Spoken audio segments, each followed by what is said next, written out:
안녕하세요. 이과 센스입니다. 드디어 여름이 지나가고 조금 날씨가 선선해진 것 같아요.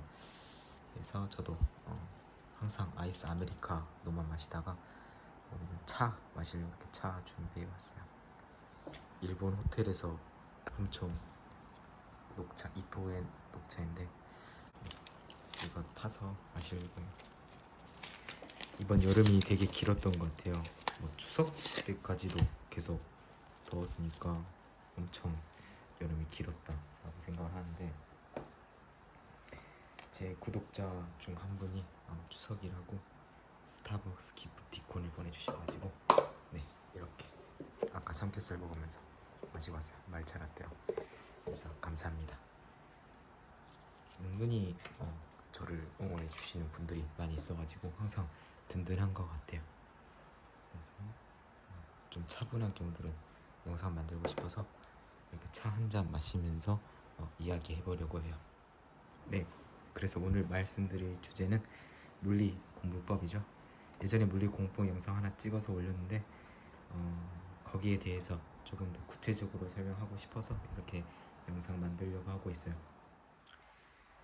제가 학생들 가르치다 보면은 똑같은 강의를 들었는데도 어떤 친구들은 바로 기출문제를 들어가도 문제없이 잘 풉니다.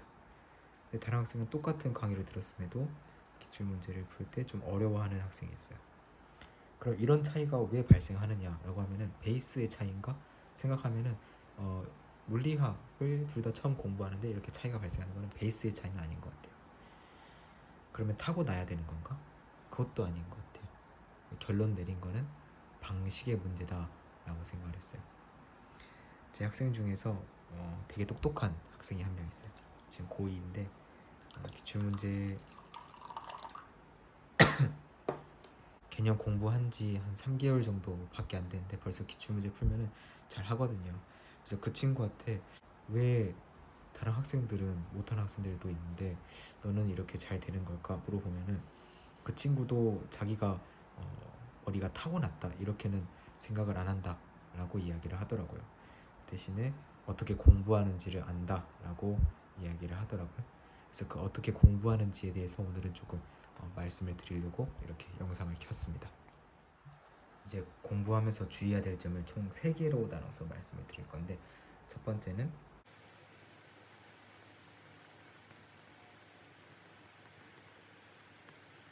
어떤 파트인지 인식할 것입니다. 우리가 목차를 외워라 라고 하는 선생님은 거의 없죠.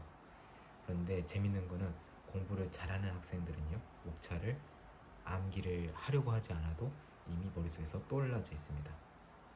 그래서 어떤 문제를 보면 이 문제가 어떤 파트인지 알게 돼요. 그래서 우리가 물리 문제를 풀 때 어떻게 건드려야 될지 모르겠어요 라고 이야기할 때가 있어요. 그럼 그 학생들은요, 뭐가 안 된 거냐면 개념을 공부한 이후에 그런 상황이라면 어떤 파트인지 연결이 안 되는 것입니다. 대표적인 예로 어떤 한 학생이 문제를 못 풀어 올 때가 있잖아요. 그때 뭐 이런 문제였어요. 두 물체가 접촉해서 어떻게 된다. 근데 이 접촉한다 라고 하는 거를 충돌한다 라고 하는 걸로 바꿔 생각을 해보자, 이 한마디만 했더니 바로 문제를 잘 풀더라고요. 그 이유가 우리가 역학에서 운동량과 충격량이라고 하는 파트가 있는데, 그 충격량이라고 하는 걸 생각해서 운동량 보존칙이나 반발계수에 관한 식을 세우면 되거든요. 근데 그 학생이 이거를 백지 상태로 가져온 거는 운동량과 충격량 단원이라는 것과 연결시키지 못했던 거죠. 그럼 어떻게 하면 이런 연결을 잘 할 수가 있을까요? 스스로 의식하려고 해야 되는 거예요.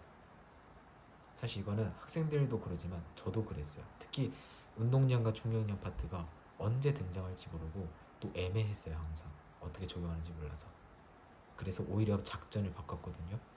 어떻게 작전을 바꿨냐면, 내가 역학 문제를 푸는데 아예 손도 못 대기는 게 하나가 있으면은 그 문제는 거의 다 운동량과 충격량 단원으로 생각을 하는 거구나 라는 거를 생각을 해냈어요.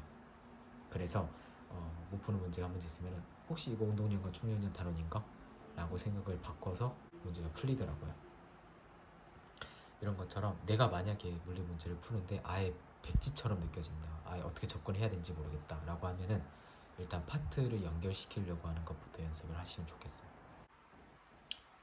두 번째로 말씀드리고 싶은 거는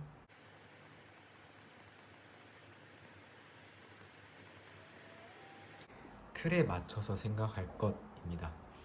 사실은 우리가 창의성이라고 하는 게 있잖아요. 근데 물리 문제를 풀 때는 이 창의성보다는 어떻게 보면은 주입식 교육이라고 할까요? 틀에 맞춰서 생각을 하는 게 되게 중요하다라고 생각을 해요. 한 가지 예시를 드리자면은 제 고등학교 선생님이 예전에 있었는데 이런 상황에 대해서 문제를 풀 수 있는 상황이 두 가지가 있어요.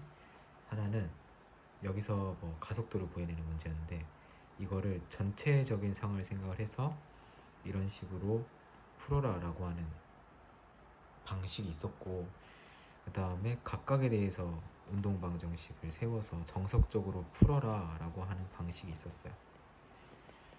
근데 그 선생님은 이거를 엄청 싫어하더라고요, 이 방식을.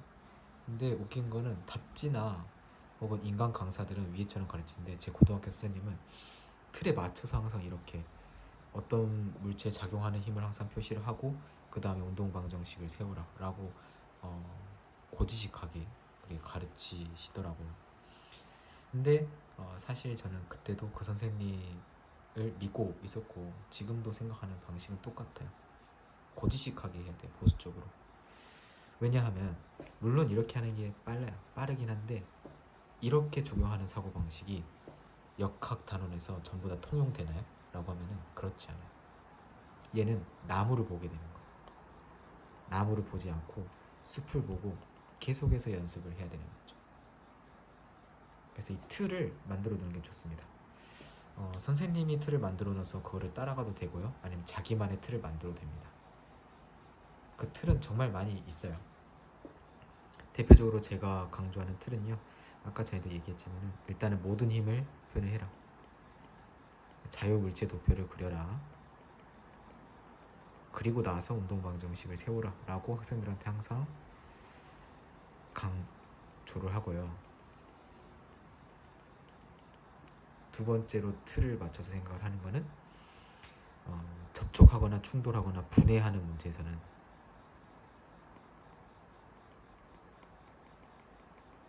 그거는 운동량 단원일 거니까 이 세 가지 공식을 쓰면 풀릴 것이다.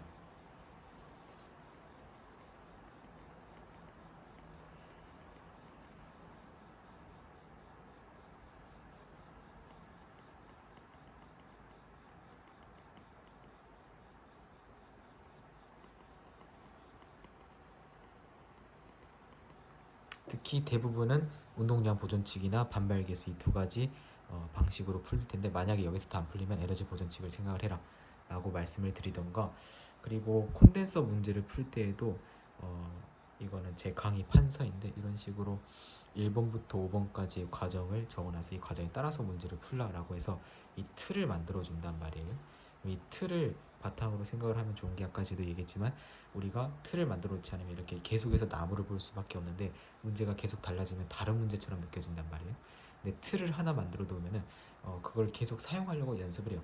맨 처음에 만들어 놓으면은 이 틀을 사용을 하려고 해도 모든 힘을 표시하는 게 아직은 어려울 수 있어요. 근데 계속해서 사용해보고 맞추려고 하다 보면은 이 틀을 사용하는 게 편하게 느껴질 거고 모든 문제에 적용이 가능하니까 이제 자신감이 생길 수가 있다라고 저는 생각을 해요. 마지막으로 세 번째는 제 학생이 이야기를 했던 건데, 예, 우리가 물리를 공부를 하다 보면은 어쩔 수 없이 개념이 이해가 안 될 때가 많아요.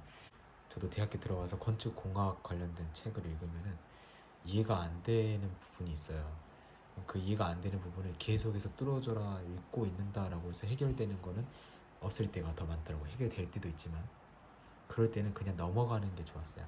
근데 그냥 넘어가면은 그냥 읽고 가라라는 이야기가 아니라 문제를 통해서 여러분들이 이해를 할 수가 있다는 거예요.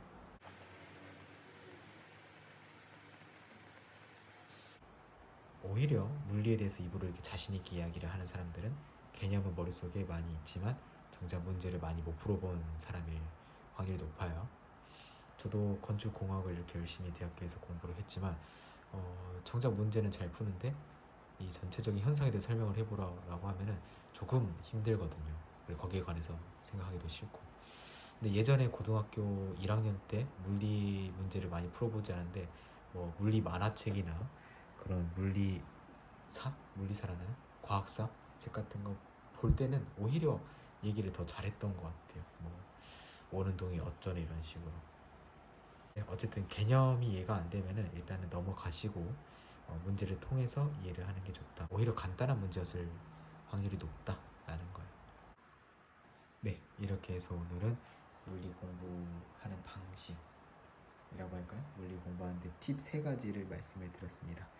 전체 정리를 하자면은 첫 번째 어떤 파트인지 인식할 것.